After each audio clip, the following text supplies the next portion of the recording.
برادران ملت اسلامی، السلام علیکم ورحمۃ اللہ وبرکاتہ۔ الحمد للہ الحنان المنان الذي خلق الانسان وعلمه البيان، والصلاة والسلام على رسوله سيد الانس والجان وعلى آله واصحابه ذوي الخير والاحسان، اما بعد، فأعوذ بالله من الشيطان الرجيم، بسم الله الرحمن الرحيم۔ شهر رمضان الذي أنزل فيه القرآن هدى للناس وبينات من الهدى والفرقان، إلى آخر هذه الآية۔ صدق الله مولانا العظيم، وبلغنا رسوله النبي الأمين المتين المختار الكريم، ونحن على ذلك لمن الشاهدين والشاكرين، والحمد لله رب العالمين۔ بارگاہ رسالت معاف صلی اللہ علیہ وسلم میں درود پاک کا ہدیہ پیش کریں۔ اللہم صلی علی سیدنا و مولانا محمد معدن الجود والکرم، منبع العلم والحلم والحکم، وآلہ واصحابہ الکرام وابنہ الکریم، وبارک وسلم صلاة دائمة سرمدا ابدا۔ عزیزان گرامی وقار، شعبان المعظم کا یہ آخری جمعہ عموماً میرے آقا صلی اللہ تعالی علیہ وسلم اپنے صحابہ اکرام کو شعبان کے آخری عشرے میں جمع فرماتے تھے اور ایک ایسی نصیحت فرماتے تھے۔ صحابہ اکرام رضوان اللہ تعالی علیہ مجمعین فرماتے ہیں کہ ہم پر رقت طاری ہو جاتی تھی۔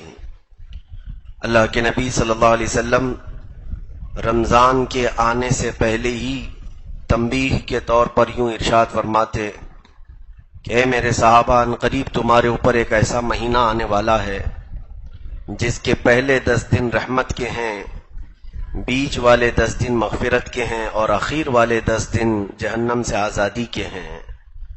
تو تم میں سے کوئی بھی اس مہینے کا کوئی لمحہ ضائع نہ کرے۔ حضور پاک صلی اللہ تعالی علیہ وسلم کی عادت کریمہ تھی رمضان کے استقبال کے لیے پہلے ہی سے آپ تنبیہ فرماتے تھے۔ عزیزان گرامی وقار، اسی سنت کے مطابق میں آج آپ سب سے یہی گزارش کروں گا کہ اللہ نے اور ہماری زندگی میں چند سانسیں عطا کی ہوں تو رمضان دیکھنا آپ سب کے لیے بھی ہوگا، اور بلکہ ہم تو دعا کرتے ہیں کہ مولا رمضان کی ساعتوں میں ہماری زندگی کو داخل فرما دیں۔ اگر اس سال کا بھی رمضان دیکھنا ہمارے مقدر میں ہے تو میرے عزیزو، کسی بڑے مہمان کے آنے کی تیاریاں گھر میں پہلے سے ہونے لگتی ہیں۔ جب آپ کو بتا دیا جائے کہ سال بھر بعد آپ کے رشتہ دار کوئی گھر آنے والے ہیں تو ظاہر سی بات ہے آپ اپنے گھر کو ٹھیک ٹھاک کرنا شروع کرتے ہیں، اور پھر سامان سلیقے سے لگانے کی کوششوں میں جٹ جاتے ہیں۔ اگر کوئی آپ کا عزیز آدمی آ رہا ہو تو اس کے لیے تیاریاں الگ سے ہوتی ہیں۔ ہو سکتا ہے گھر کی پینٹنگ بھی ہو جائے، گھر کی جو بے ترتیب چیزیں ہیں اسے سلیقے سے لگا دیا جائے، پھر کھانے پینے کے انتظامات بھی کیے جاتے ہیں کہ وہ مہمان آئے تو اس کے لیے ہم پہلے کیا پیش کریں گے، کمرہ متعین کر دیتے ہیں کہ کہاں رہے گا۔ تو یہ ہمارے عزیز مہمانوں کے ساتھ ہم یہ کرتے ہیں۔ تو جب امت مسلمہ کو یہ بتا دیا جائے کہ تمہاری زندگی میں جو رمضان آتا ہے وہ اللہ کی طرف سے مہمان ہوتا ہے، اللہ کا مہمان، اسے ضیف الرحمان کہا جاتا ہے، رحمان کا مہمان، وہ جب ہمارے گھروں پر آئے تو ظاہر سی بات ہے ہمیں پھر اپنے تمام قواعد، اپنے تمام ضوابط اور اپنی زندگی کے ساری بھی ترتیب چیزوں کو ٹھیک کرنے کی ضرورت ہوتی ہے۔ رمضان جس کے گھر میں داخل ہوا اللہ کا مہمان بن کر کے آیا۔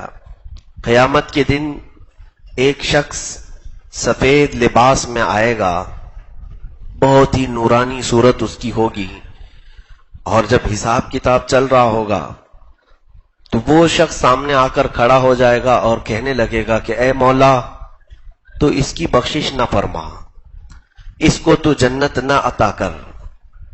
تو وہ رب ذوالجلال کے حضور جب احتجاج کرے گا، اللہ رب العزت اس سے پوچھے گا کہ اس کے خلاف تو کیوں کھڑا ہے؟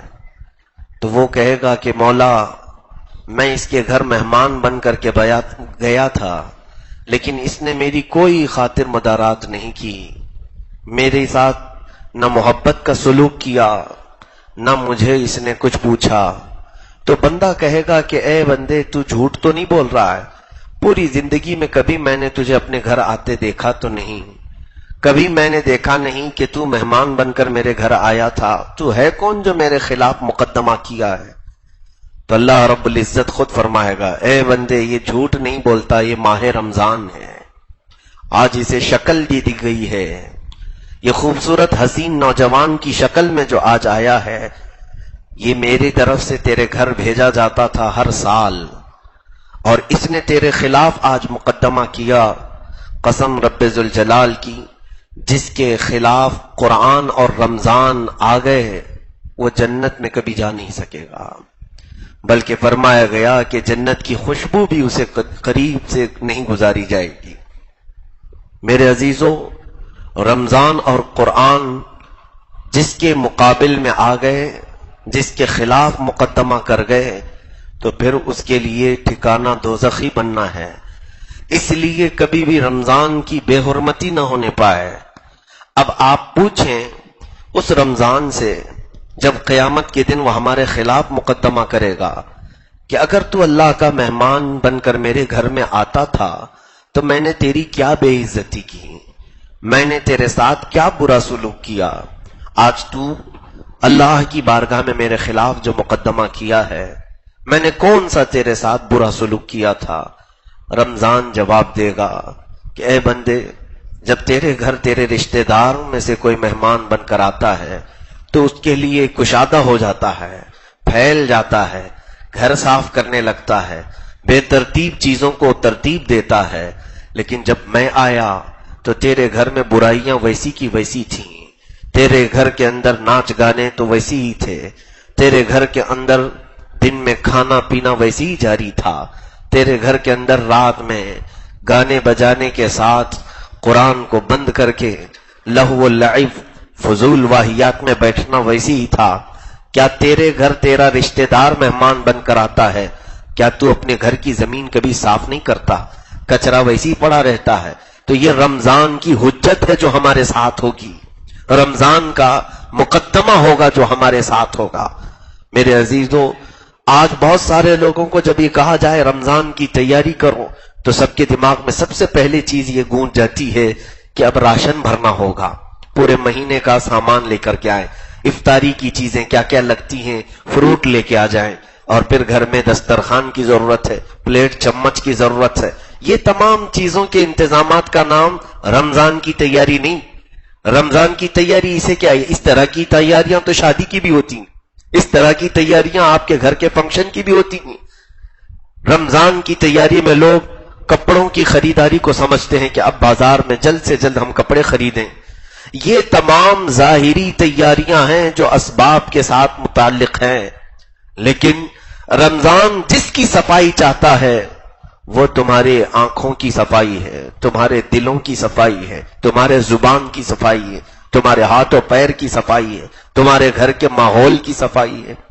کیا مسلمان یہ نہیں کر سکتا کہ اللہ کا مہمان آ رہا ہے، میرے گھر آج سے ٹی وی بند ہو جائے، میرے گھر جو فضول واہیات ہوتے ہیں اس کو میں کسی طرح بند کر دوں، شرم تو کروں، اللہ کا مہمان میرے گھر آنے والا ہے۔ باقی ان لوگوں سے میرا کوئی کلام نہیں، میرا خطاب، میرا بیان ان لوگوں سے نہیں جن کا تعلق اللہ سے ہے ہی نہیں، جو اللہ رب العزت سے کوئی محبت نہیں رکھتا، ان سے میرا یہ کلام نہیں ہے۔ عزیزان گرامی، تاریخ تو یہاں تک بتاتی ہے، ایک مجوسی تھا، آگ کا پجاری، زندگی بھر اس نے آگ کی پوجا کی، آگ کی پوجا کرتے کرتے مر گیا۔ اس شہر میں جو ایک بڑے قطب تھے، ولی کامل تھے، انہوں نے خواب میں دیکھا کہ وہ جنت میں ٹہل رہا ہے، جنت کے باغیچوں میں وہ ٹہل رہا ہے۔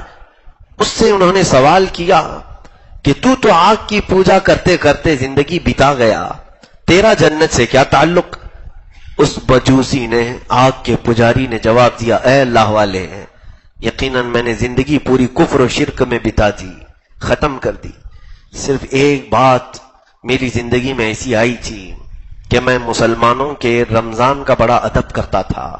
میرا بیٹا ایک دن بازار میں کھا رہا تھا رمضان کے وقت، تو میں نے زوردار اس کے چہرے پر تھپڑ مارا اور کہا، کمبخت، تجھے معلوم نہیں یہ مسلمانوں کا رمضان ہے، اس میں سارے لوگ بھوکے رہتے ہیں، وہ کھاتے پیتے نہیں، تجھے معلوم نہیں رمضان کو وہ اللہ کا مہمان سمجھتے ہیں، تو علل اعلان بازار میں کیسے کھا رہا ہے؟ میرے بچے نے کھانا پینا پھینک دیا اور توبہ کر لیا۔ بس میں اگرچہ کافر تھا، مشرک تھا، لیکن مسلمانوں کے سامنے پورے رمضان میں کبھی کھاتا پیتا نہیں تھا۔ تو جب میری موت قریب آئی تو ایک حسین و نوجوان میرے سامنے آیا، میں بستر پر تھا، اس حسین نوجوان کے پاس بہت ساری میٹھی چیزیں تھیں اور جنت کی خوشبوئیں دکھا رہا تھا۔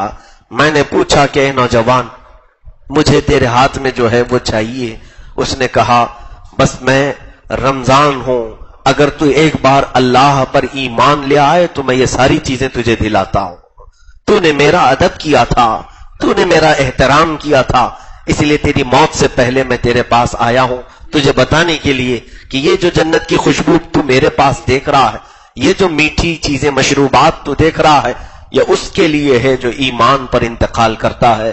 تو یہ مجوسی کہتا ہے، میں نے فوراً کلمہ طیبہ پڑھا اور ایمان لایا، چند ساعتوں کے بعد میرا انتقال ہوا، مجھے ایمان والوں میں اٹھایا گیا، اور اسی رمضان کی شفاعت تھی، اس کی سفارش تھی کہ اللہ رب العزت نے مجھے جنت میں مقام عطا فرمایا۔ عزیزان گرامی وقار، غیر مسلم یا کافر مشرک ہو کر اگر وہ رمضان کا ادب و احترام کرے تو موت کے قریب رمضان اس کی سفارش کے لیے آ جاتا ہے، رمضان اس کے لیے اللہ کی بارگاہ میں احتجاج کرتا ہے کہ مولا تعالیٰ اسے تو بخش کر جنت عطا کر۔ لیکن ہمارے معاشرے میں بعض لوگوں نے اس کو آپشنلی سمجھا ہے، روزے کو کیا سمجھتے ہیں؟ آپشنلی ہے، بلکہ یہ پوچھتے بھی ہیں، تیرے کتنے روزے ہوئے، تیرے کتنے روزے ہوئے؟ کیوں یہ پوچھا جاتا ہے؟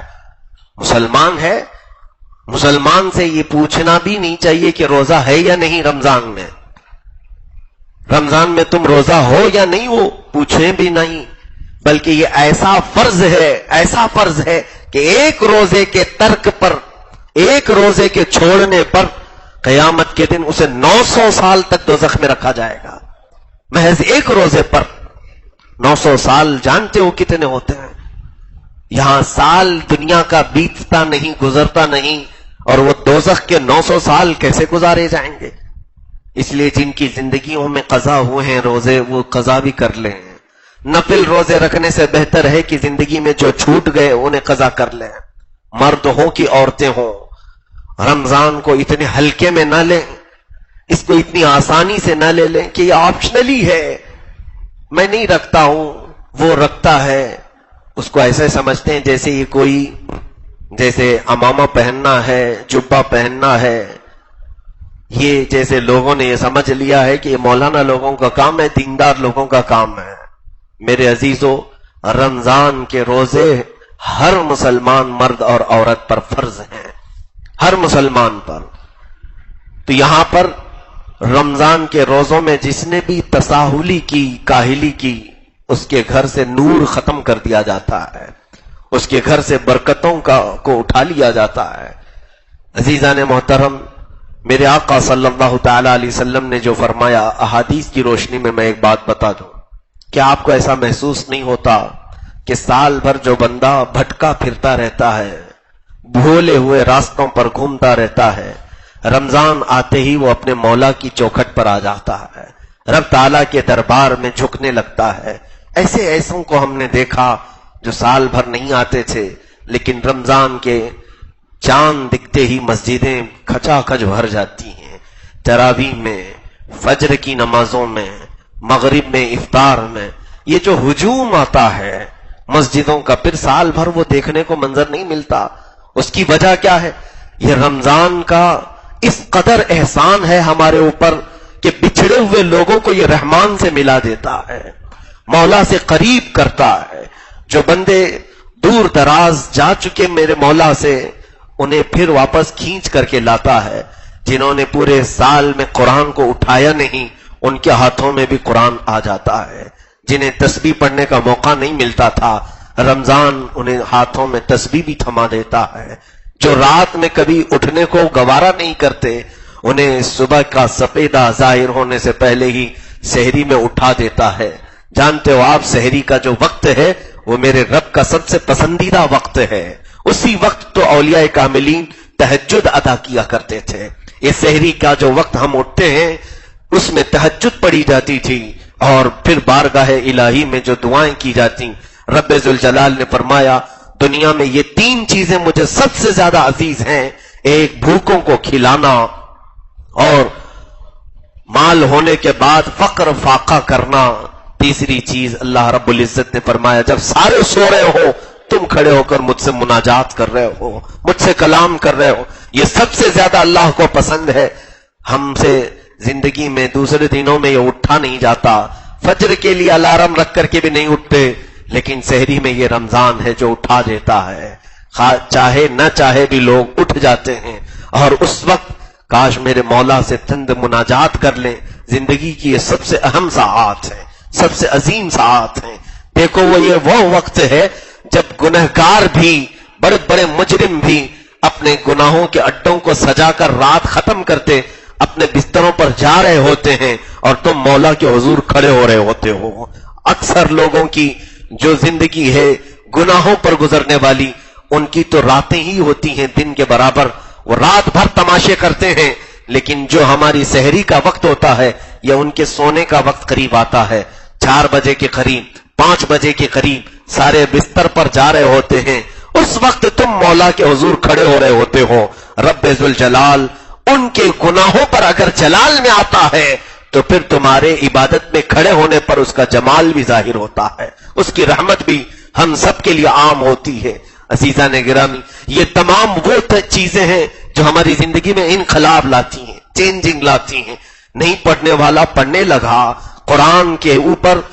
میں نے یہ بھی دیکھا ہے، ایک نوجوان کو مسجد میں دیکھا، قرآن پاک میں حافظ ہوں اتنی تیزی سے نہیں پڑھ پاتا جتنے وہ جلدی جلدی اس طرح سے پڑھتا جا رہا ہے اور آنکھ پلٹتا جا رہا ہے.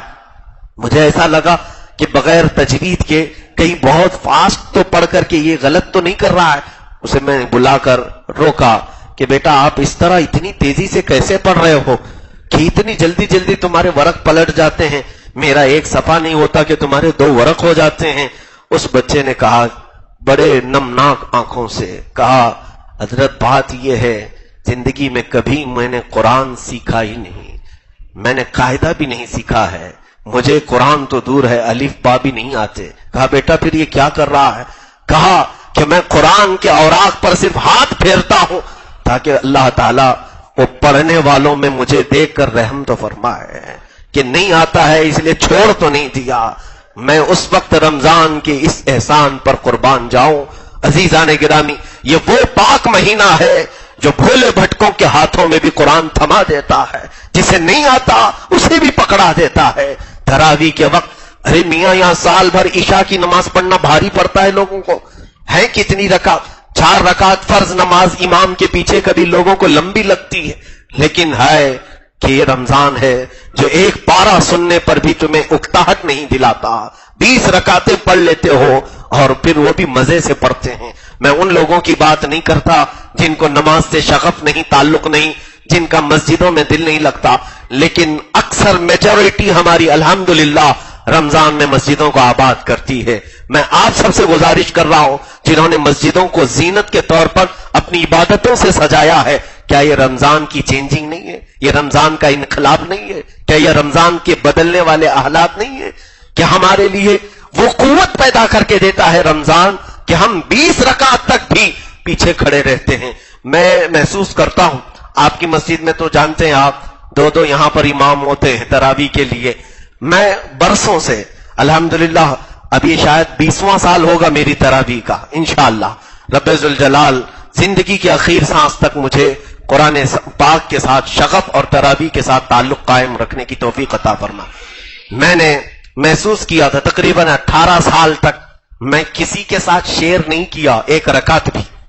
میں 20 پڑھاتا ہوں تو پڑھاؤں گا، میں نے کبھی شیئر نہیں کیا تھا. اور پڑھانے کے وقت کبھی اندازہ نہیں ہوتا پیچھے لوگ کیا کہہ رہے ہیں. ہمیں تو اپنے مصلی کی فکر ہے. ایک حافظ قرآن کو کئی چیزوں کی توجہ دینی رہتی ہے، رکعتوں کو بھی دماغ میں رکھنا ہے، قرآن کے صفحات کو بھی، آیتوں کو بھی، اور اس کے علاوہ وقت کا خیال رکھنا ہے، اور پھر تجوید کا خیال رکھنا ہے، اور پھر ایک آیت ادھر سے ادھر مل نہ جائے اس کا خیال رکھنا ہے. پہلی رکعت میں کیا پڑھا تھا، دوسری میں سجدوں کے بعد بھول نہ جائے اس کا خیال رکھنا ہے. اب کون سی رکعت میں ہیں ہم، سجدے میں جانے کے بعد پہلی میں ہے کہ دوسری میں، یہ تمام چیزوں کے خیال میں پیچھے کا خیال آتا نہیں ہے. کتنے لوگ کھڑے ہیں، کس کے اوپر کیا بیت رہی ہے، کون اش اش کر رہا ہے، اس کا خیال ایک حافظ قرآن کو نہیں آتا.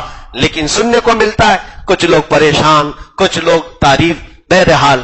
لیکن اب احساس ہونے لگا جب یہاں میں نے تراویح پڑھایا، 10 مولانا پڑھاتے ہیں، 10 میں پڑھاتا ہوں، تب اندازہ ہونے لگا کہ پیچھے کھڑے ہونے کا بھی ایک الگ علم ہوتا ہے، پیچھے کھڑے ہونے کا ایک الگ اس کی کیفیت ہوتی ہے. پڑھانے کے وقت اندازہ نہیں ہوتا تھا، پیچھے کھڑے ہو کر پڑھنے میں ایک الگ اندازہ ہوتا ہے کہ خاموش اتنی دیر تک کھڑا ہونا یہ سب کے بس کی بات نہیں. تب پھر احساس ہوا اتنے سالوں تک جو ہمارے پیچھے پڑھ رہے ہیں یہ اپنے سے پڑھ نہیں رہے، رمضان انہیں کھڑا کر کے رکھا ہے. رمضان کا یہ احسان ہے کہ ان کے اندر اکتاہٹ کو ختم کرتا ہے، ملال کو ختم کرتا ہے، بے چینی اور بیزارگی کو نکال دیتا ہے. باقی دنوں میں کھڑے ہو کر کے دکھاؤ، کوئی 20 رکعت کیا 4 رکعت میں مسجدوں کی صفیں خالی ہو جائیں گے. عزیزان گرامی، اس پاکیزہ مہینے کی ہر ساعت اور ہر لمحہ ہمیں مولا سے قریب کرنے والے راستے دکھاتی ہے. رب تبارک و تعالیٰ کے حضور کتنے ایسے لوگ ہیں جو رمضان میں پوچھنے کے لیے آتے ہیں، مسائل جتنے رمضان میں پوچھے جاتے دوسرے دنوں میں نہیں پوچھے جاتے.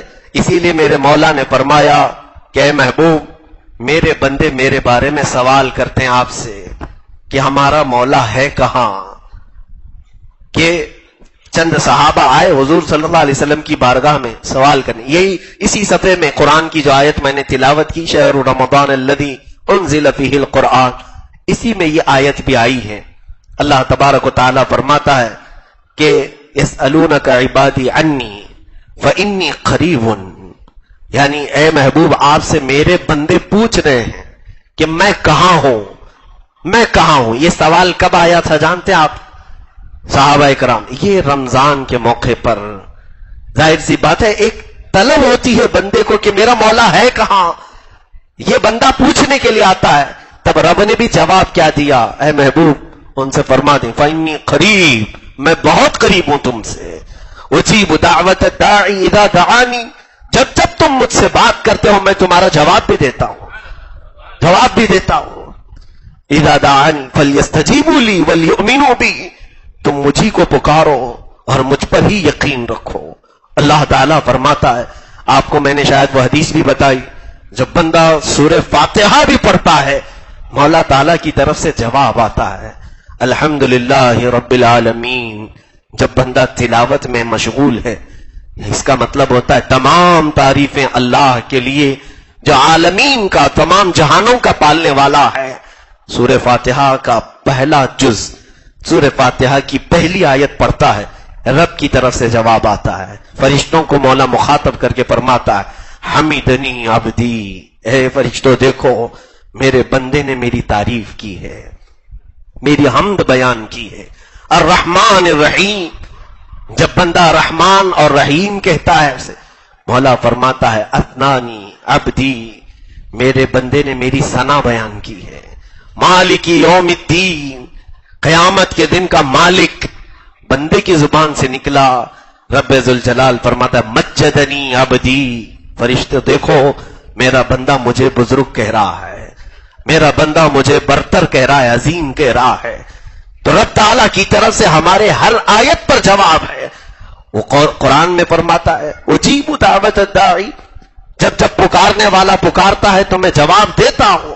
یہ اور بات ہے کہ ہماری سماعت رب ذوالجلال کی نداؤں کو سن نہیں پاتی.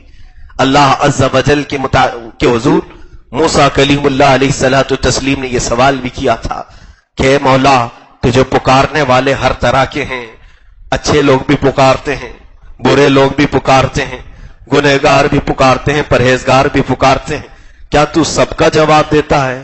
کہا ہاں موسیٰ، میں ہر بندے کی پکار کا جواب دیتا ہوں۔ کیسے دیتا ہے مولا؟ رب فرماتا ہے جب میرا بندہ مجھ سے کہتا ہے یا ربی، اے میرے پالنے والے رب، میں اس سے کہتا ہوں۔ گنہگار بندہ بھی پکارتا ہے، نیک بھی۔ جب نیک بندہ مجھ سے یہ کہتا ہے، میں اس کے جواب میں کہتا ہوں لبیک یا عبدی، اے بندے بول میں حاضر ہوں، تجھے کیا چاہیے؟ لبیک کا مطلب ہوتا ہے میں حاضر ہوں۔ تو رب تعالیٰ بندے سے یہ کہہ رہا میں حاضر ہوں۔ پھر موسیٰ علیہ السلام سے سوال ہوا، آپ نے عرض کیا مولا جب گنہگار پکارتا ہے تب بھی تو جواب دیتا ہے؟ یعنی مولا تعالیٰ کی طرف سے ارشاد ہوا ہاں موسیٰ، جب ایک گنہگار پکارتا ہے یا ربی، تو جواب میں 70 بار میں کہتا ہوں لبیک یا عبدی، لبیک یا عبدی، لبیک یا عبدی۔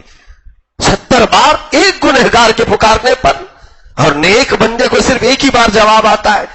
رب تعالیٰ فرماتا ہے ہاں موسیٰ، نیک بندہ جب پکارتا ہے اسے اپنے نیکیوں پر بھروسہ ہوتا ہے، وہ وسیلے میں اپنے اعمال پیش کرتا ہے، اس کے پاس نمازیں ہیں، روزے ہیں، بہت کچھ ہے، لیکن گنہگار جب پکارتا ہے صرف میرے بھروسے پہ پکارتا ہے، صرف میری رحمت پر اسے یقین ہوتا ہے، باقی اس کے پاس اعمال نہیں ہوتے۔ تو جس نے میری ذات پر کمال کا یقین کیا، میں اس کے لیے اتنی مرتبہ جواب دیتا ہوں۔ میرے عزیزو، یہ پاک مہینہ قریب کرنے والا مہینہ ہے جو ہم بچھڑے ہوئے ہوتے ہیں۔ کیا آپ نے رمضان کی راتوں میں نہیں دیکھا؟ قرآن کی تلاوت ہمارے آنکھوں سے آنسو بھی لے آتی ہے۔ قرآن کی تلاوت ہم پورے سال بھر رمضان کے علاوہ مہینوں میں کرتے ہیں، لیکن وہ کیفیت طاری نہیں ہوتی جو تراویح میں قرآن پڑھتے پڑھتے آنکھیں ڈبڈبا جاتی ہیں۔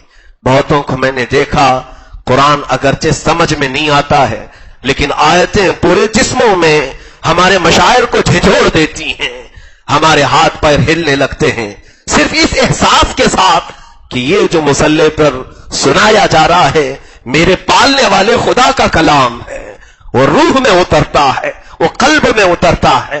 اس پاکیزہ مہینے کی آمد سے پہلے میرے عزیزو، جب آپ کو یہ تمام چیزیں بتا دی گئیں کہ تمہیں رب تعالیٰ سے قریب کرنے والا مہینہ آ رہا ہے، تو اب تیاریاں اسی انداز کی کرو۔ راشن تمہارے گھر میں لانا یہ مولا تبارک و تعالیٰ کے فضل و کرم سے ہے، وہ رزق کے دروازے بے حساب کھولتا ہے، تم اس کی فکر نہ کرو۔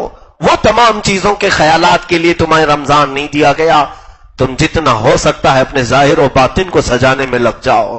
میرا چہرہ بگڑا ہوا ہے، مولا کا پاک مہینہ، اس کا پاکیزہ مہمان آ رہا ہے، میرے چہرے کو تو دیکھے گا رمضان، کہیں ایسا نہ ہو کہ رمضان مجھ پر لعنت برسا کر چلا جائے۔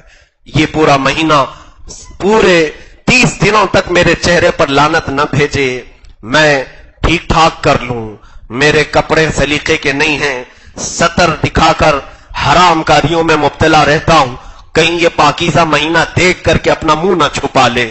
ہم یہاں دنیا میں اچھے لوگوں کے سامنے پھٹے کپڑے پہن کر جانے میں شرم محسوس کرتے ہیں، اللہ کا مہمان جب آئے تو کیا ہم بے ستر ہو کر اس کے سامنے رہیں؟ وہ اگر مولا کے حضور جا کر شکایت کرے کہ اے قدیر و جبار خدا، فلاں بندے کے گھر بھی گیا تھا لیکن وہ ہمیشہ ننگا نظر آیا ہے، وہ ہمیشہ حرام کاریوں میں ملوث نظر آیا ہے۔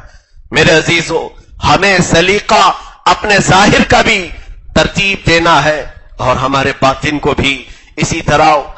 گھر کی خواتین، بچیاں بھی رمضان کی تیاریوں میں لگ جائیں، اپنے بچوں کو بھی تیاری کے لیے ایسے ان کے دماغ کو، ذہن کو تیار کریں کہ ان کے دلوں میں لگنے لگے کہ کوئی بارواب شخصیت ہمارے گھر آنے والی ہے، کوئی ہیبت والی چیز ہمارے گھر آنے والی ہے۔ اور بچپن سے یہی ہوتا تھا، صحابہ کرام رضوان اللہ تعالی علیہ مجمعین اپنے چھوٹے ننھے بچوں کو، جبکہ روزہ فرض نہیں ہے ان پر، بالغ ہونے کے بعد روزہ فرض ہوتا ہے، لیکن 4 سال کے بچے، 5 سال کے بچے روزہ رکھتے رہے۔ بزرگان دین نے اس کی عادت انہیں ڈالی صرف اس لیے کہ ذہن میں ان کی ایسی تصویر بٹھائی جائے کہ رمضان کے آتے ہی ان کے خط و خال بدل جائیں۔ زندگی میں ہم نے آج بھی دیکھا ہے، ہمیں بچپن میں جو بتایا گیا تھا بزرگوں کے ذریعے سے، ہمارے والدین کے ذریعے سے، اس کا اثر آج بھی ہوتا ہے۔ مجھے یاد ہے بہت چھوٹا سا مسئلہ، بلکہ مسئلہ کوئی چھوٹا نہیں ہوتا ہے، لیکن چھوٹی زندگی تھی ہماری، غالباً ہماری عمر 5-6 سال کی قریب کی ہوگی، روزہ رکھا تھا اور والدین بڑا اس کا اہتمام کرتے تھے۔ بچے جب روزہ رکھتے ہیں، ہوتا ہوگا آپ کے گھروں میں بھی، انہیں پھول پہنائے جاتے ہیں، ان کے اعزاز کے لیے انہیں مسجد لایا جاتا ہے، نیا جوڑا پہناتے ہیں، یہ اچھا کام ہے، ان کو حوصلہ افزائی ہوتی ہے، انہیں لگتا ہے کہ ہم نے ایک بڑا کام کیا ہے۔ بچپن میں ایسا ہوا کہ بھول کر کے کھیلتے کھیلتے پانی پی لیے، اور اس وقت بڑا غم ہوا کہ دوستوں نے چڑھانا شروع کر دیا کہ اس کا روزہ چلا گیا، روزہ چلا گیا۔ اور روتے ہوئے جب گھر پہنچے تو ماں نے جب یہ بتایا، پہلا مسئلہ ہمیں یہ بھی معلوم ہوا کہ بھول کر کے جب بندہ کھا پی لیتا ہے تو اس کا روزہ جاتا نہیں ٹوٹتا، دل کو اطمینان نہیں ہو رہا تھا۔ مسئلہ جب یہ بتایا گیا، پھر بعد میں حدیث پاک ہمیں بتائی گئی کہ اللہ کے حبیب صلی اللہ علیہ وسلم فرماتے ہیں کہ جب رمضان میں کوئی بندہ روزے سے ہو اور بھول کر کے کھاتا پیتا ہے تو وہ خود نہیں، مولا اسے کھلاتا ہے، مولا تعالیٰ اسے پلاتا ہے۔ جب کوئی شدت کے تکلیف میں ہو تو وہ رحیم ہے مولا، وہ کریم ہے مولا، بندے کو اتنے ہی احکام دیتا ہے جتنا وہ سنبھال سکتا ہے، اور اگر طاقت سے زیادہ اس کے اوپر بوجھ آ رہا ہو تو کسی بہانے مولا اس کے منہ تک رزق کو پہنچا دیتا ہے۔ آپ نہیں دیکھتے، میں اس سے قبل بھی اس بات کو عرض کیا ہوں کہ رب ذوالجلال خود اتنی مہربانی فرماتا ہے، تمہاری طاقت سے زیادہ کا حکم نہیں دیتا، لا یکلف اللہ نفسا الا وسعها۔ جب کبھی کسی کا ایکسیڈنٹ ہو جائے، کہیں ہاتھ ٹوٹ گیا، پیر ٹوٹ گیا، تو آپ دیکھیں بے ہوش ہو جاتا ہے نا آدمی، بے ہوش ہو جاتا ہے۔ کیوں ہوتا ہے ایسے؟ ایک بڑے حکیم نے کہا ہے، درد جب تک سنبھال سکتا ہے بندہ تب تک اس کا ہوش باقی رکھا جاتا ہے، اور جب درد شدت سے زیادہ ہو جائے، برداشت سے زیادہ ہو جائے، تو رب تعالیٰ خود ہی اسے بے ہوشی طاری کرتا ہے، تاکہ اب اس سے زیادہ کی یہ برداشت کرنے کی طاقت نہیں رکھتا، اس کا ہوش ختم کر دیا جائے۔ بے ہوشی میں پھر پتہ نہیں چلتا درد کتنا ہو رہا ہے۔ میرے عزیزوں، خود رب ذوالجلال ہم پر مہربان ہے۔ روزے کو اگر کوئی یہ سوچتا ہے کہ میرے لیے ایک بہت بڑا چیلنج ہے، میں نہیں رکھ سکتا ہوں، بیمار ہو جاتا ہوں، تکلیف ہوتی ہے، ایسا نہیں ہے۔ تمہارا پالنے والا تمہاری صحت کو تم سے بہتر جانتا ہے، تمہارا پیدا کرنے والا تمہاری ہر چیز کو تم سے زیادہ جانتا ہے۔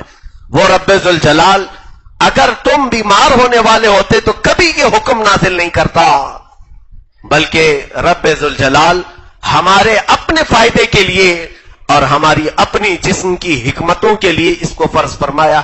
آج دنیا یہ کہہ رہی ہے، میں نے 2-3 سال قبل ایک اخبار کی سرخی میں دیکھا تھا دلی میں، کہ انہوں نے سرخی لگائی ہوئی ہے کہ رمضان کے 1 مہینے کے روزے کینسر سے بچا سکتے ہیں۔ بڑے ڈاکٹروں نے اس کا اعلان کیا، اور بلکہ ابھی وہ جاپان کے ایک بہت بڑے ڈاکٹر نے بھی اس کو لکھا ہے کہ روزے کے ذریعے سے ہم نے کینسر کو ختم کرنے کا علاج ڈھونڈ لیا ہے۔ تو دنیا جب اعتراف کر رہی ہے، سائنس جب ترقی کرتی ہے، تو ہر وہ چیز ہمیں آشکار ہو کر کے نظر آتی ہے جو مولا تعالیٰ نے پہلے ہمیں بیان فرمایا۔ در حقیقت علم جو ہے رب تعالیٰ سے قریب کرتا ہے، تو مسلمان کو یہ یقین کر لینا چاہیے کہ میری بیماری بڑھتی نہیں بلکہ بیماری کے لیے شفا ہے۔ میں روزہ رکھوں گا، انشاءاللہ میرے جسم کے اندر موجود سارے فاسد چیزیں، جو کچھ بھی فضلات ہیں، وہ روزے کے ذریعے سے نکل جائیں گے، ختم ہو جائیں گے۔ عزیزان گرامی وقار، یہاں سے میں اللہ کے حبیب صلی اللہ تعالی علیہ وسلم کی چند وہ تیاریاں بتاؤں جو میرے آقا صلی اللہ تعالی علیہ وسلم رمضان کے آنے سے پہلے بھی اور رمضان میں فرمایا کرتے تھے۔ دیکھیں، ایک بات اور رمضان کی تیاری کے لیے، سیلف یعنی اپنے آپ اور خود کے لیے تیاریاں کرنا یہ کمال کی بات نہیں، بلکہ ہمیشہ رمضان آتا ہے تو غربا اور مساکین کو تمہارے گھروں سے قریب کر دیتا ہے۔ کتنے غریب ایسے ہیں جن کی آس بڑھ جاتی ہے رمضان آتے ہی، جن کی تمنائیں بڑھ جاتی ہیں، ضرور ان کا خیال رکھا جائے۔ بلکہ دنیا میں انسان سب سے پہلے کیا دیکھتا ہے جانتے ہیں آپ؟ اگر کھانا سامنے ہے تو اس کو بھوک لگی ہے، انسان کی فطرت ہے کہ پہلے اپنا پیٹ بھرے اور پھر دوسروں کا خیال کرے۔ فطرت ہے انسان کی، کوئی بھی چیز اس کے سامنے ہو وہ پہلے اپنی تمام چیزوں، اپنی ضروریات پوری کرتا ہے اور پھر بعد میں دیکھتا ہے دوسروں کے لیے۔ اس کو بھی ہم سخی کہتے ہیں۔ دنیا میں اپنی ضروریات پوری کرنے کے بعد بچی ہوئی چیزیں دوسروں میں تقسیم کرتا ہے تو اسے ہم کیا کہتے ہیں؟ سخی کہتے ہیں۔ جبکہ میں نے دیکھا ہے، آپ سب کو بھی معلوم ہے، وہ تنہا ذات ہے محمد رسول اللہ صلی اللہ علیہ وسلم کی، کہ شدت کی بھوک کے بعد بھی اپنے پاس کوئی چیز موجود ہے جو پہلے دوسروں کا خیال کرنا، بعد میں پھر بچ جائے تو اپنا خیال کرنا۔ یہ عظیم انقلاب ہے۔ رمضان المبارک کے مہینے میں ماں عائشہ صدیقہ فرماتی ہیں رضی اللہ تعالیٰ عنہا، رسول کریم صلی اللہ تعالیٰ علیہ وسلم ہمیشہ اصحاب صفہ کے ساتھ افطار کرتے تھے۔ اصحاب صفہ کون ہیں جانتے ہیں آپ؟ یہ 70 صحابہ جو گھر سب چھوڑ کر کے آ گئے تھے میرے آقا کی بارگاہ میں۔ ان کے گھر نہیں تھے، یہ سارے رشتہ داروں کو چھوڑ کر کے آئے تھے، یا تو ان کے گھروں والوں نے انہیں تکلیف دی تھی، انہیں اپنے گھروں سے نکالا تھا، جائیدادیں چھین لی تھی، ان کے گھروں پر قبضہ کیا تھا، مارا تھا، تکلیفیں دی تھی۔ وہ 70 صحابہ حضور صلی اللہ علیہ وسلم کے رحم و کرم پر پلتے تھے۔ مسجد نبوی میں ایک کٹا، ایک چبوترا بنایا گیا تھا، ایک چھپر ان کے سروں پر چھت کے قسم سے ڈال دیا گیا تھا۔ کھجور کے جو چھال ہوا کرتے، کھجور کے جو پتے ہوا کرتے، اس کی چھت تھی، اور اس کے نیچے یہ 70 صحابہ بیٹھا کرتے تھے۔ اور ان کے کھانے پینے کا انتظام کیا تھا؟ جو بھی میرے آقا صلی اللہ علیہ وسلم کی بارگاہ میں صدقات پہنچتے تھے، ہدایا یا تحفے پہنچتے تھے، میرے آقا صلی اللہ علیہ وسلم انہی صحابہ کے درمیان وہ تقسیم کر دیتے تھے، ان کو کھلا پلا دیا کرتے تھے۔ انہی 70 صحابہ اکرام کو، جن غریب اور مسکین جس کو ہم دنیا میں کہتے ہیں، اس طرح کی کیفیات ان کے اوپر طاری تھیں۔ رسول کریم صلی اللہ علیہ وسلم ہمیشہ آپ کا معمول تھا کہ ان صحابہ کے ساتھ بیٹھ کر کے افطار کرتے تھے۔ کہیں ان کے ذہن میں یہ بات نہ آئے کہ اللہ کے نبی صلی اللہ تعالی علیہ وسلم، آپ کے لیے پوری دنیا بچھا دی گئی ہے، آپ اپنے ساتھ اچھی اچھی چیزیں کھا رہے ہوں گے اور ہم غریب صحابہ جو بچ جاتا ہے وہ کھا لیتے ہوں گے۔ نہیں، رسول کریم صلی اللہ علیہ وسلم اپنے حجرے سے نکل کر ان صحابہ کے درمیان میں بیٹھتے تھے، ان کے ساتھ وہی کھاتے تھے جو وہ صحابہ کھا رہے ہیں۔ بلکہ ایک برتن میں دودھ اگر آتا، اللہ کے حبیب صلی اللہ علیہ وسلم صرف اس کو منہ لگا کر کے دے دیتے، سارے 70 صحابہ اس ایک پیالے سے افطار کر لیتے تھے۔ یہ کیفیت افطار کی رمضان المبارک میں رسول کریم صلی اللہ علیہ وسلم کے ساتھ بیٹھے ہوئے صحابہ کی تھی۔ ماں عائشہ صدیقہ رضی اللہ تعالیٰ عنہ فرماتی، لیکن افطار اذان ہونے سے پہلے پہلے بیٹھے کس کے ساتھ ہیں؟ اصحاب صفہ کے ساتھ، غریب صحابہ کے ساتھ۔ سارے غریب صحابہ اس کے باوجود اذان ہونے سے پہلے ایک بار اور پوچھ لیتے تھے کہ عائشہ باہر دیکھو کوئی ہے تو نہیں، کوئی باقی تو نہیں ہے جو دسترخوان پر نہیں آیا ہو۔ ماں عائشہ صدیقہ رضی اللہ تعالیٰ عنہا کی بیان کردہ ایک حدیث ہماری آنکھوں سے آنسو لاتی ہے۔ فرماتی ہیں کہ میں حجرے رسول میں کھڑی رہ کر دیکھتی تھی یہ افطار کا منظر، اللہ اکبر، وہ کیسا حسین منظر ہوتا ہوگا جب ارد گرد وہ ستارے چھرمٹ کی طرح صحابہ بیٹھے ہوں اور درمیان میں جگمگاتا ہوا آفتاب رسالت بیٹھا ہو۔ وہ صحابہ حضور صلی اللہ علیہ وسلم کے ساتھ افطاری میں مشغول، اذان سے چند منٹ پہلے میرے آقا صلی اللہ علیہ وسلم عائشہ صدیقہ کی طرف مخاطب ہو کر کے کہتے ہیں، حمیرہ، عائشہ، باہر دیکھو کوئی بیٹھا تو نہیں، کوئی باقی تو نہیں۔ روزانہ ڈیوٹی تھی، آج میں نے جھانک کر کے دیکھا دور جنت البقیع کے پاس ایک درخت کے نیچے کوئی مسافر نظر آیا، کوئی مسافر اپنی سواری کو باندھ کر کے بیٹھا ہوا نظر آیا ہے۔ شام کا وقت ہے، اس کے چہرے پر گرد و غبار ہے، کپڑوں پر دھول کے آثار ہیں۔ اندر سے کہتی یا رسول اللہ صلی اللہ علیہ وسلم کوئی تو دور بیٹھا ہوا دکھ رہا ہے کون یہ پتہ نہیں ہے، مدینے کا تو نہیں لگتا، باہر سے آیا ہوا دکھتا ہے۔ افطار میں چند لمحے باقی تھے، دسترخوان چھوڑ کر میرے آقا اٹھ گئے اور میرے آقا صلی اللہ تعالی علیہ وسلم چلتے ہوئے اس جنت البقیع کے درخت تک گئے جہاں پر وہ مسافر اپنی سواری کو باندھ کر بیٹھنے کی کوشش کر رہا تھا۔ حضور اس کے قریب گئے، جا کر کے پوچھتے تو کون ہے، کہاں سے آیا ہے؟ کہا بڑا لمبا سفر طے کر کے آیا ہوں۔ سفر کی تھکان الگ تھی، چہرے پر گرد و غبار کے آثار الگ تھے۔ وہ بیٹھ رہا تھا، پوچھا میرے آقا صلی اللہ علیہ وسلم نے کچھ کھانے پینے کو ملا؟ اسی منزل کے لیے آیا ہے یا اس سے آگے بھی جانا ہے؟ کہا کھایا پیا نہیں ہوں اور منزل یہی ہے، یہی پر آیا ہوں۔ میرے آقا صلی اللہ تعالی علیہ وسلم اس کا ہاتھ پکڑ کر کے کہتے چلو ہمارے دسترخوان پر ساتھ بیٹھ کر کے کچھ کھا پی لیا جائے۔ وہ ساتھ میں آیا، اللہ کے حبیب صلی اللہ علیہ وسلم اپنا پیالہ جو دودھ پی رہے تھے وہ اسے دے دیا، اس مسافر کو، اس نے پیٹ بھر کر کے پی لیا۔ آج سارے صحابہ کھجور کی ایک گٹلی کو چوس کر سارے لوگوں نے افطار کر لیا، ایک کھجور پر ساروں کا افطار ہو گیا۔ اخیر میں وہ بندہ پوچھتا ہے میری منزل یہ تھی، میں ایک شخص کو تلاش کرتے آیا ہوں جس کا بڑا چرچا میں نے سنا ہے، اس کا نام محمد ہے، وہ یہاں کہاں رہتا ہے؟ صحابہ کی آنکھیں بھیگ گئی۔ کہا جس نے تجھے سیراب کیا وہی محمد تو ہے، جس نے تیرا ہاتھ پکڑ کر تجھے منزل تک لایا وہی محمد تو ہے۔ عزیزان گرامی وقار، یہ رمضان المبارک میں ہمارے ساتھ کیا ہوتا ہے؟ افطار کا وقت قریب ہو، ہمیں تو آس پاس والے نظر نہیں آتے، بھوک کی شدت میں لوگوں کے دماغ عرش پر ہوتے ہیں، آسمان پر ہوتے ہیں، جلال الگ ہوتا ہے، غصہ الگ ہوتا ہے۔ عزیزان گرامی، رمضان المبارک میں اس چیز کا بھی خیال کریں کہ پہلے میرے ہاتھ میں جو کھجور ہیں میں دوسرے کو دے دوں، میرے پاس اگر شربت کا گلاس آیا ہے پہلے میرے آس پاس بیٹھے ہوئے کو پلا دوں۔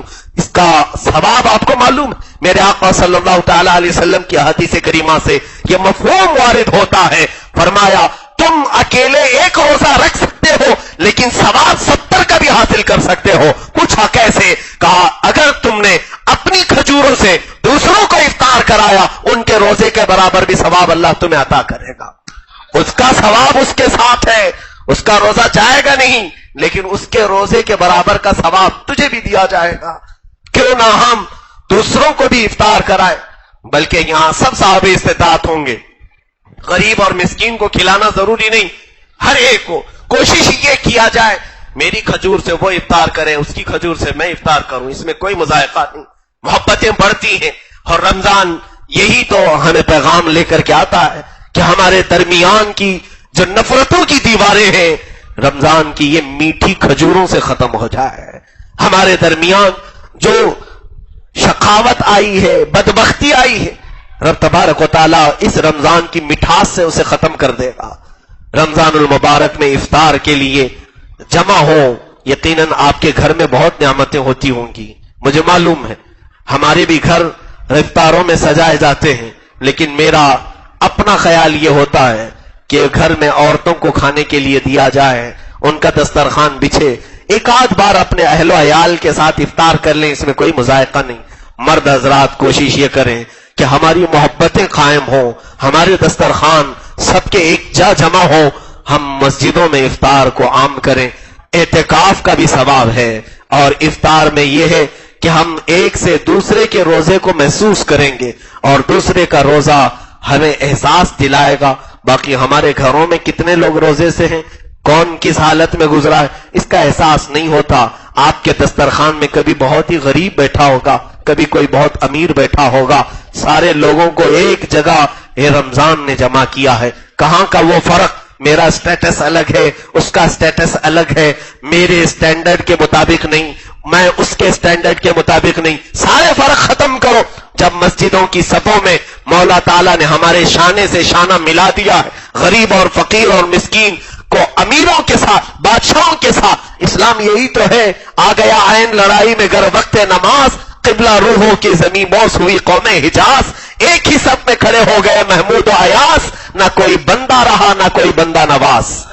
یہ اسلام ہے، یہاں پر سارے لوگوں کو شانہ بشانہ کھڑا کیا گیا، دسترخوان پر بھی کبھی عیب محسوس نہ کریں میں کس کے ساتھ بیٹھا ہوں، یقیناً سارے ہم میرے آقا صلی اللہ تعالی علیہ وسلم کی امت کے ادنا غلام ہیں، حضور پاک صلی اللہ علیہ وسلم کی محبت میں ایک ہی رسی میں جڑے ہوئے ہیں، ہمیں کوئی توڑے نہ، ہمیں کوئی کھولے نہ، اس لیے ہم سب ایک جا جمع ہو کر افطار کا اہتمام کریں۔ اس کے علاوہ دوسروں کا خیال رکھنے کی تیاریاں ابھی سے ہمارے ساتھ ہوں، میرے ہاتھ کا شربت کوئی دوسرا پی لے، میرے ہاتھ کی کھجور کوئی دوسرا کھا لے، اس چیز کا اہتمام تمہارے اندر انفاق فی سبیل اللہ کو پیدا کرے گا، تمہارے اندر سخاوت کا جذبہ لائے گا، تمہارے اندر جانثاری کا جذبہ لائے گا۔ یہ رمضان کے اندر بہت ساری چینجنگ ایسی آتی ہے جو صحابہ کرام کے واقعات آپ سنتے ہیں، جنگ کے موقع پر زخمی ہو کر کے گر گئے ہیں اور ان کی روح نکلنے والی ہے۔ ایک صحابی کہتے میں پانی لے کر کے ان کے قریب پہنچا،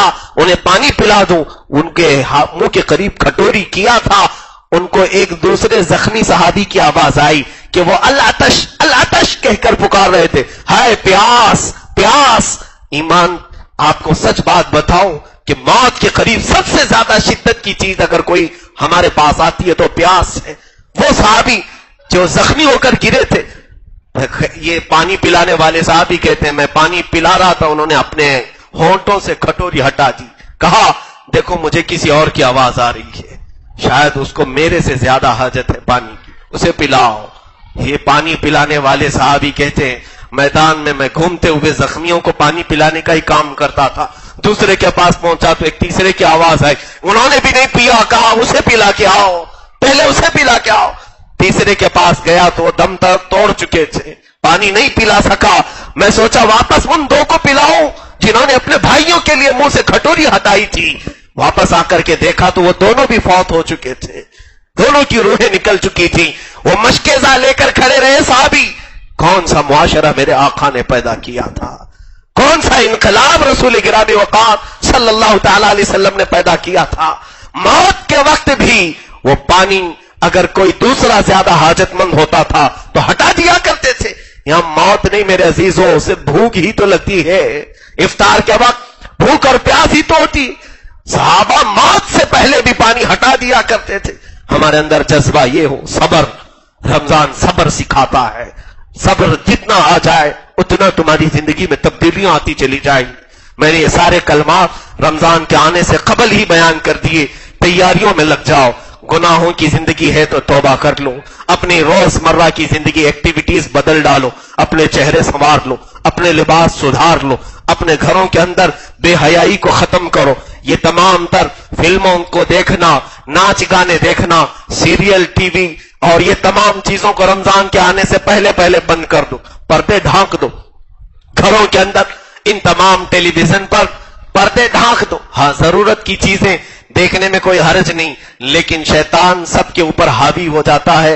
یہ 11 مہینے اور اس کا اثر رمضان میں بھی باقی رہ جاتا ہے۔ نفس امارہ تمہیں کنٹرول میں رکھنے نہیں دیتا، اس لیے جہاں سے برائیاں شروع ہوتی ہیں وہیں پر بند باندھ دیا جائے، یہ بہتر ہے۔ باقی سب کے اختیار میں نہیں کہ تلوار ہاتھ میں لے اور اچھے کام کے لیے استعمال کرے۔ بولنے کے لیے تو کہا جا سکتا ہے لیکن سب کے لیے یہ بس کی بات نہیں۔ اس لیے گھروں کے ماحول کو تبدیل کرو۔ جو چیزیں ہوتی ہیں بچوں کو، اگر وہ بچے آپ سے گیم کھیلنے کی، انٹرنیٹ کے عادی ہیں تو یہ بہترین موقع ہے، انہیں اس چیز سے آزاد کروا سکتے ہو۔ دیکھیں ہم نے اپنے تجربے کے طور پر دیکھا، کئی لوگوں کے گٹکے، کئی لوگوں کے سگریٹ، بیڑیاں، یہ تمام چیزیں چھوڑنے کا انہیں موقع ملا۔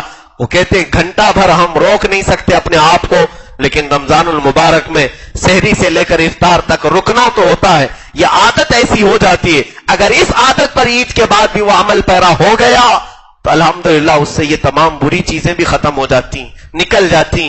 عزیزان گرامی، کسی بھی انسان کو ریہرسل کے طور پر یہ مہینہ بہت ہی کارآمد ہے، بہت ہی کارآمد ہے، مشق کے لیے بہت ہی بہتر ہے۔ اس لیے تبدیلیاں اپنے گھروں کے اندر بھی پیدا کریں۔ رب ذوالجلال ہمیں ماہ مبارک رمضان المبارک کی آمد سے پہلے آنکھوں کی حیا عطا فرما دے، زبان کی طہارت عطا فرما دے، ہمارے کانوں کو نغمات سے، برے فاحشات کلمات سے محفوظ فرما دے۔ کریم خدا رحم الراحمین ہمارے پیٹ کو حلال لقموں سے بھر دے، حرام روزیوں سے محفوظ فرمائے، ہاتھوں پیروں کی خطاؤں کو درگزر کر دے۔ کریم خدا ہم سب کو بے حیائی کے ماحول سے نکال کر حیا کا ماحول عطا فرما، ہم سب کے گھروں میں مولا شریعت مصطفیٰ کی بہاریں عطا فرما۔